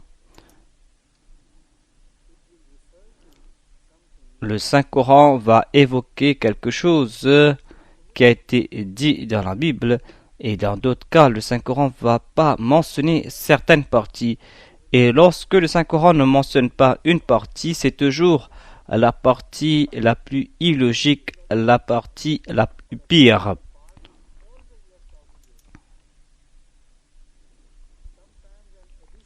Des fois, le Saint-Coran mentionne quelque chose de plus, et lorsque le Saint-Coran évoque quelque chose de plus, c'est pour éclairer sur ce que la Bible a dit.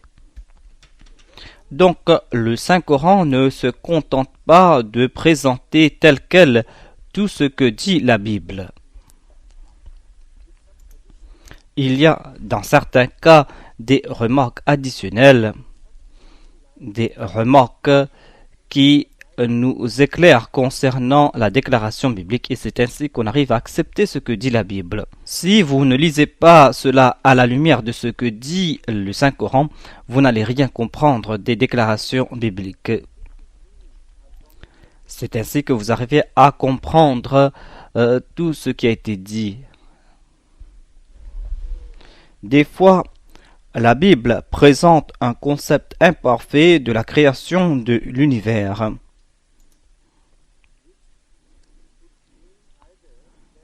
Et cela peut vouloir dire que Dieu leur a parlé par rapport à leur connaissance limitée, par rapport à ce qu'ils pouvaient comprendre, ou cela peut tout simplement dire que Dieu n'a jamais fait de telles déclarations. Les déclarations de Dieu étaient complètement différentes. Donc, dans ce cas, le Saint-Coran nous présente ces faits. Le Saint-Coran nous fait comprendre que ce que dit Dieu dans le Saint-Coran est valable, et la déclaration biblique est en fait un malentendu, et peut-être que les gens de l'époque n'ont pas compris cette déclaration. Et dans d'autres cas, une déclaration de la Bible est répétée, mais les sens sont plus larges.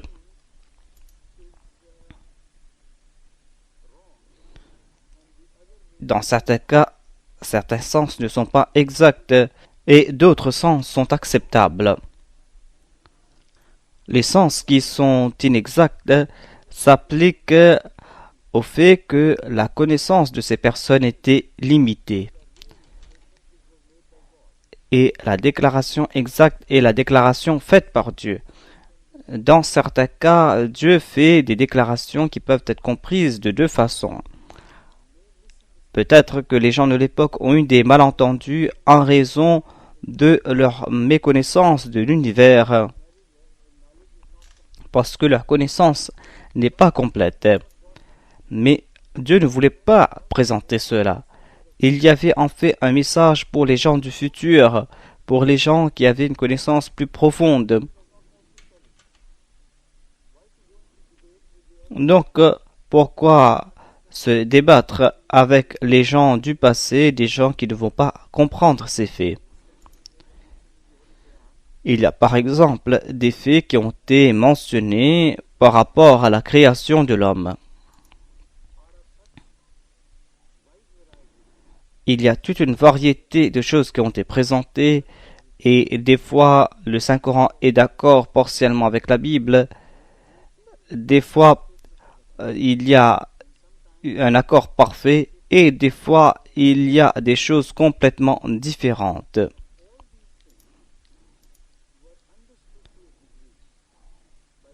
Cela a été compris jusqu'à un certain point par les gens de l'époque du saint prophète Mohammed paix soit lui, ceux qui ont été les premiers auditeurs du Saint-Coran. Mais ce n'est pas là ce que voulait dire le Saint-Coran. Car lorsque vous retournez à l'époque du saint prophète paix soit lui, vous pouvez constater qu'ils ont eu des difficultés à comprendre certains versets, des versets qui ne se sont pas appliqués à leur situation. Donc, ils ont dû étendre l'essence de ce verset afin de les comprendre.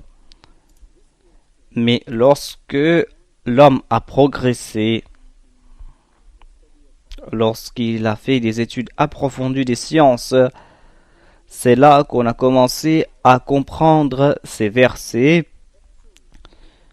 selon la perspective présentée et on peut comprendre ces versets même au sens littéral. Donc c'est là une autre étude intéressante. Et pour cela, je vais citer quelques exemples, sinon vous n'allez pas comprendre ce que je veux présenter. Des fois, une déclaration biblique ne doit pas être rejetée comme inexacte. C'est vrai qu'à la lumière de ce que vous connaissez aujourd'hui, cette déclaration peut être inexacte. C'était une déclaration qui a été comprise par les gens de l'époque et comprise d'une certaine façon, et ils étaient satisfaits de cette signification.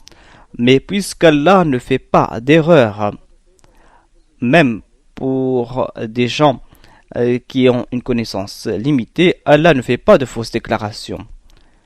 Donc, cette déclaration n'a pas présenté ce sens qui a été compris par ces gens.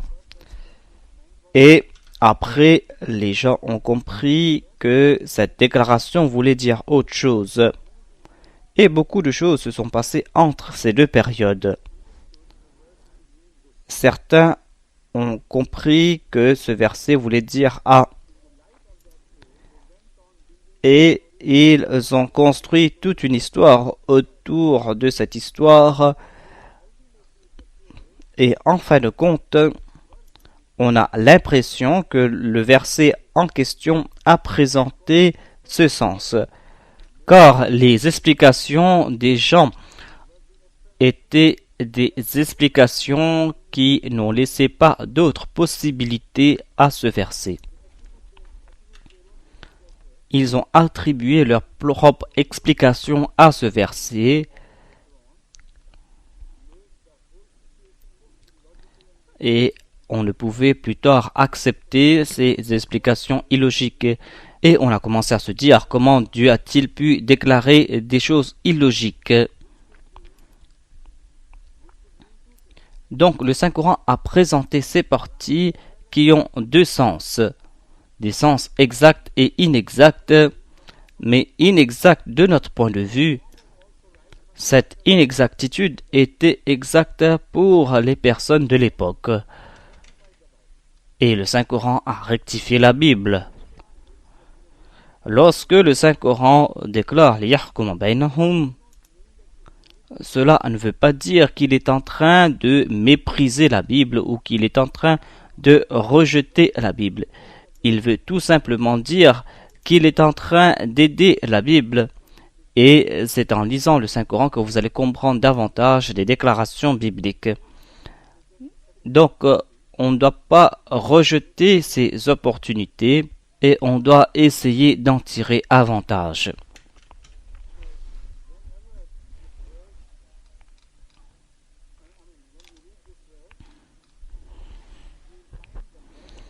lorsque vous allez lire ce verset, vous allez trouver sa logique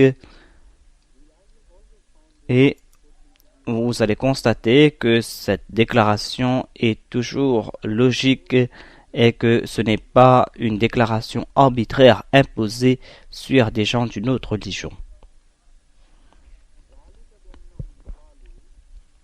ذلك بأنهم قالوا لن تمسنا النار إلا أيام معدودات وغرهم في دينهم ما كانوا يفترون. Ils se sont détournés de cette opportunité. Ils ont rejeté cette occasion de comprendre leur livre. Ils ne sont pas intéressés, tout simplement parce qu'ils ont détourné leur religion à eux.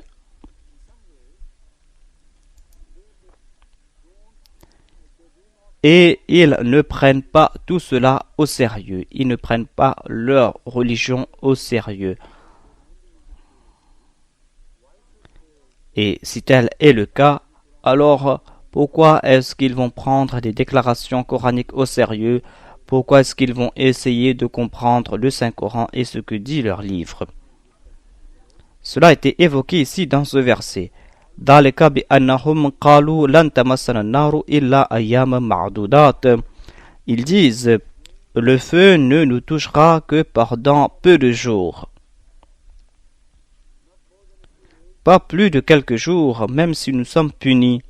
Donc pourquoi se soucier et pourquoi dissiper notre vie ici-bas sur terre? Et pourquoi craindre un châtiment qui va durer que quelques jours? Donc nous allons nous amuser ici, et lorsque viendra le châtiment, ce sera un châtiment qui va durer que quelques jours.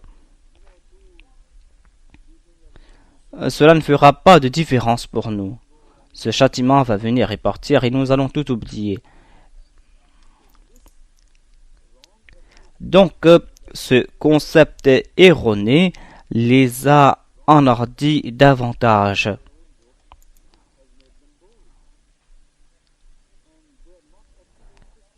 Et ils ne sont pas intéressés par les actes de vertu. Ils ne se croient pas responsables. Ici, seuls les Juifs ont été mentionnés, alors que l'on peut dire que cela peut s'appliquer aux chrétiens, alors que les Ahl Kitab ont été mentionnés en général auparavant. Donc, pourquoi a-t-on fait cette analyse uniquement concernant les Juifs, c'est-à-dire leur tendance à commettre le crime sans craindre le châtiment? En fait, la tendance chrétienne a déjà été évoquée auparavant. Ils disent que Jésus-Christ est venu porter nos péchés, il a été crucifié pour nous. Le Fils de Dieu a donc porté les péchés et c'est lui qui a subi ce châtiment. Voilà donc toute l'histoire des crimes et des châtiments concernant les Juifs. Ils ont eu la rédemption. Jésus-Christ, de son propre chef, a subi ces châtiments pour les pécheurs et non pas pour les gens pieux. Donc, en ce qui concerne les gens pieux, ils n'ont rien à faire avec Jésus-Christ. Il n'est pas venu pour eux. Alors que le Saint-Coran déclare Hudan lil Muttaqin. Ce livre a été révélé pour les Muttaqis, pour ceux qui ont cette sainteté. Là-bas, l'emphase est sur le crime et les criminels, et ils disent que Jésus-Christ est venu uniquement pour les pécheurs. Mais puisque tout cela a été déjà expliqué, que dire des autres Ahl Kitab, c'est-à-dire des Juifs? Pourquoi sont-ils eux aussi criminels et pourquoi eux aussi sont-ils si audacieux à propos de ces péchés? Et pourquoi ont-ils commis ces folies? Cette raison est évoquée ici. Ils disent le feu va nous toucher que quelques jours. D'aucuns disent qu'ils croient qu'ils seront châtiés que pour 7 jours uniquement. Certains pensent que c'est pour 3 jours. Je vais me tourner vers mes notes ici. Donc, nous ne devons pas commettre les mêmes folies qui a été commises par les Juifs.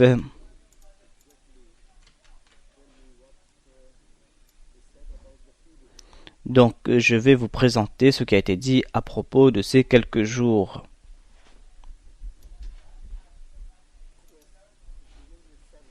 Donc, cela débute avec 7.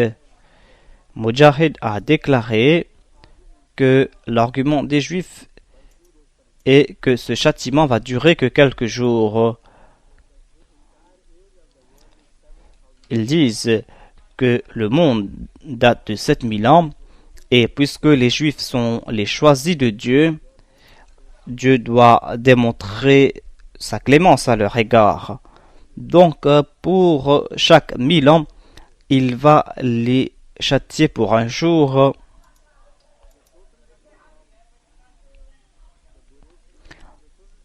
Donc la durée de leur séjour en enfer sera 7 jours, car un jour va correspondre à 1000 ans. Donc les Juifs seront châtiés uniquement pour un jour en enfer, et c'est pour cette raison qu'ils sont audacieux à commettre ces crimes.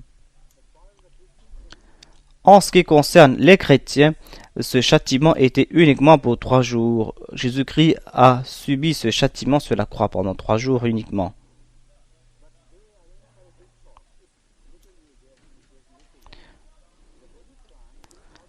Mais regardez comment le Saint-Coran juge entre eux.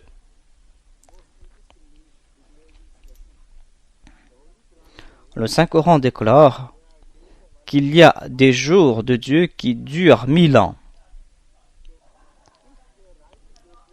Donc si c'est vrai, alors voilà ce que veut dire le livre. Non seulement cela, mais le Saint-Coran déclare qu'il y a des jours qui durent 5000 ans. Donc cela fait 35 000 ans d'enfer. Ensuite, il est dit qu'il y a certaines journées de Dieu qui durent 50 000 ans. Cela veut dire 350 000 ans de châtiment. Si les Juifs avaient accepté l'offre du saint prophète Mohammed, lui, comme il a été dit dans le Saint-Coran, à savoir que vous devez vous tourner vers le Saint-Coran afin de comprendre votre livre, ils n'auraient pas commis cette folie, qu'ils seraient châtiés uniquement pour 7 jours.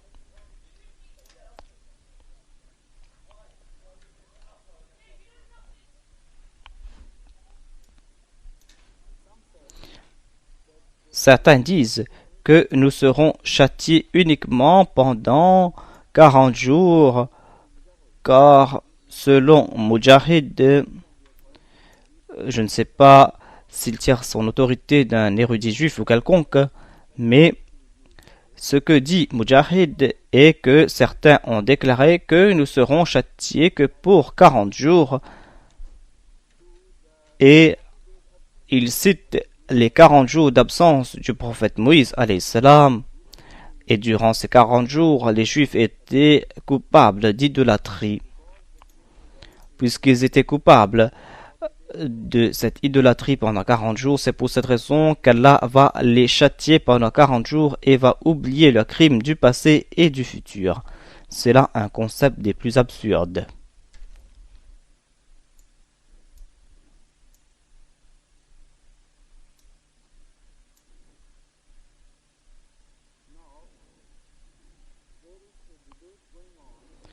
Il y a un débat entre les exégètes concernant le concept islamique de l'enfer. Certains disent que selon l'islam, l'enfer va durer pour tous les temps, sera éternel. D'autres disent que le séjour en enfer sera temporaire, mais que ce sera plus que quelques jours. Donc, ce débat a été mentionné dans tous ses commentaires.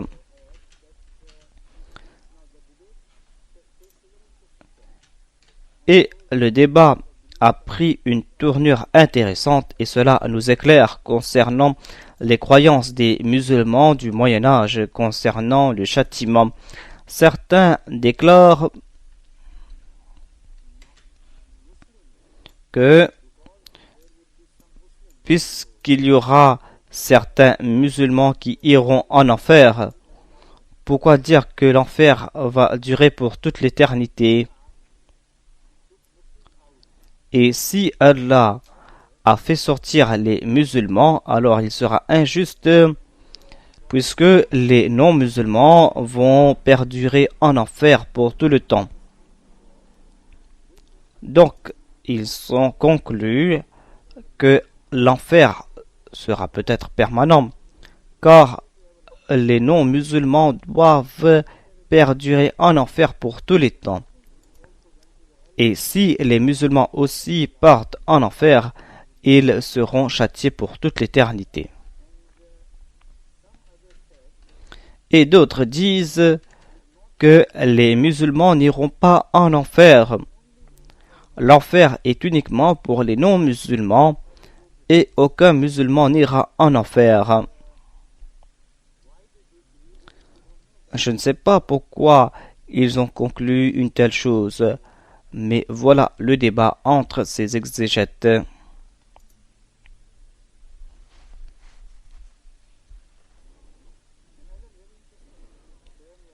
Il y a un point très intéressant qui a été présenté par l'exégète Jabai.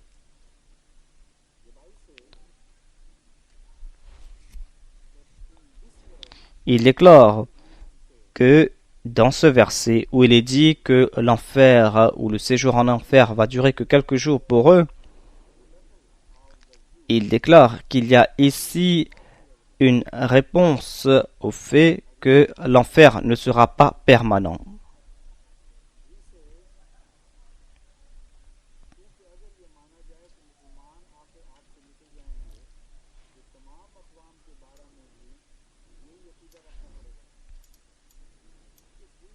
Il déclare que si nous croyons que les musulmans vont sortir de l'enfer par la grâce de Dieu, alors nous devons être d'accord que certainement le reste des gens vont sortir de l'enfer à une époque donnée.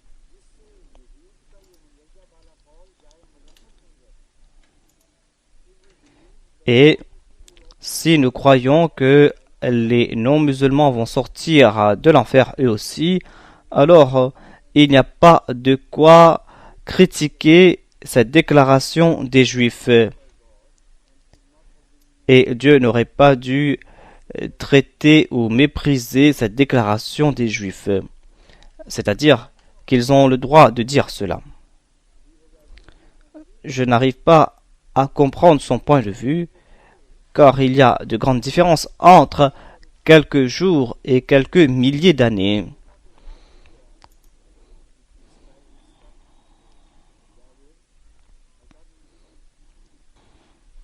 Donc, selon lui, l'enfer doit être permanent. Si cet enfer ne va pas durer quelques jours, alors l'enfer doit être permanent. L'imam Razi, qui est beaucoup plus éclairé et qui a une connaissance beaucoup plus profonde et qui est un philosophe, il rejette le point de vue de Jabai. Il déclare: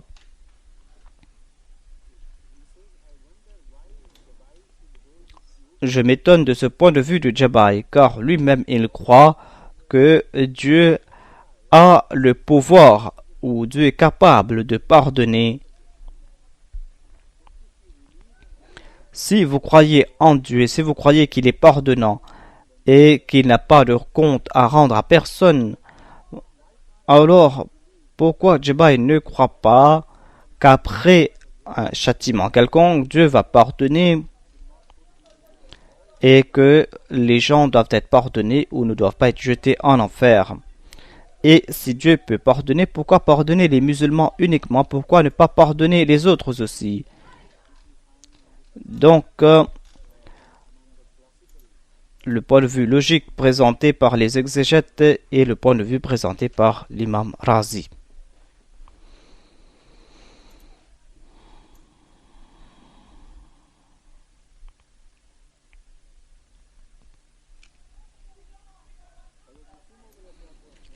Le Messie premier alayhi salam a lui aussi commenté à ce propos. Dans ce livre, Chashma Ma'rifat, il déclare: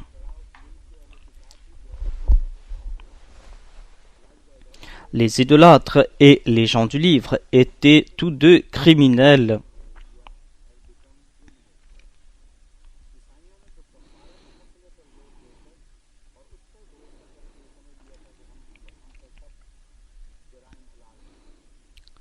Les chrétiens se sont enhardis en raison de la question de la rédemption, de la question de l'expiation de leurs péchés. Ils se disent que, puisqu'il a fermé ses yeux sur nos péchés, en ayant accepté le châtiment pour lui, alors nous pouvons commettre autant de crimes que nous voulons et cela ne fera rien.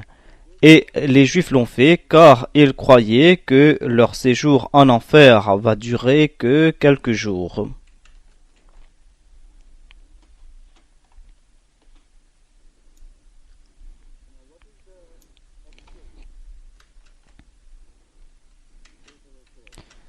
Quel est le véritable état des choses?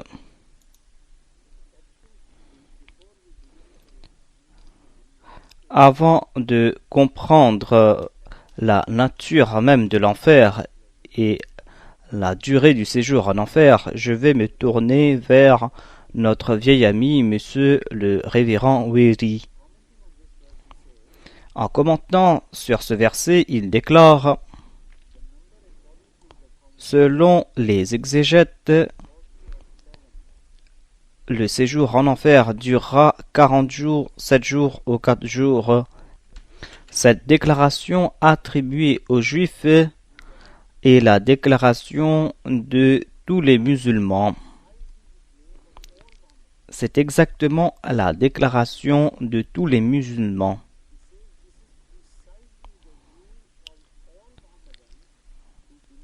Ces musulmans qui croient que les croyants et Mohammed atteindront les joies du paradis. Certains passeront par le purgatoire, mais uniquement pour quelques jours. Il commet là des erreurs graves. J'ai cité les autres commentateurs et leurs débats. Jamais les musulmans ont été unanimes que tous les musulmans iront directement au paradis. J'ai cité le saint prophète Mohammed paix soit lui concernant les musulmans des derniers temps. Il est dit que 72 de ces groupes iront en enfer et il y a un seul groupe qui ira au paradis. Comment les musulmans ont-ils pu dire que tous les musulmans, quelles que soient leurs actions, iront tous au paradis? C'est quelque chose qu'ils attribuent erronément aux musulmans. Et les exégètes musulmans n'ont jamais suggéré que la durée sera la même que citée par les Juifs, à savoir 7 jours, 40 jours ou 4 jours. Cela n'a jamais été évoqué par les exégètes. Donc il est lui-même l'exemple pratique de وَغَرَّهُمْ فِي دِينِهِمْ مَا كَانُوا يَفْتَرُونَ. Ce verset s'applique à lui exactement. Il est dit donc dans cette partie du verset: et ce qu'ils avaient l'habitude d'inventer les a trompés dans leur religion. Donc, vous ne devez pas aller ailleurs pour chercher un exemple de cette fabrication. Regardez ce verset et vous pouvez citer l'exemple de monsieur Wéry.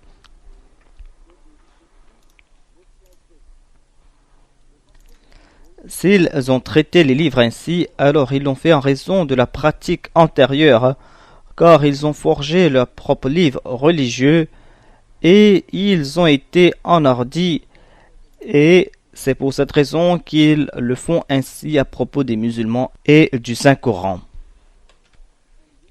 Et les gens de la catégorie de Wéri sont très respectés, sont même vénérés par les orientalistes d'aujourd'hui. Ils sont considérés comme de grands érudits qui ont fait de grandes recherches et qui ont comparé les religions et tout. Et voilà leur état des choses. Soit qu'ils sont des fabricateurs, comme l'a évoqué le Saint-Coran, ou qu'ils n'ont pas compris la réalité de la religion de l'autre, et ils ont des confusions de ce qu'ils ont lu à propos de la religion des autres. Nous allons nous arrêter là et après-demain, Inch'Allah, nous allons reprendre avec l'autre verset.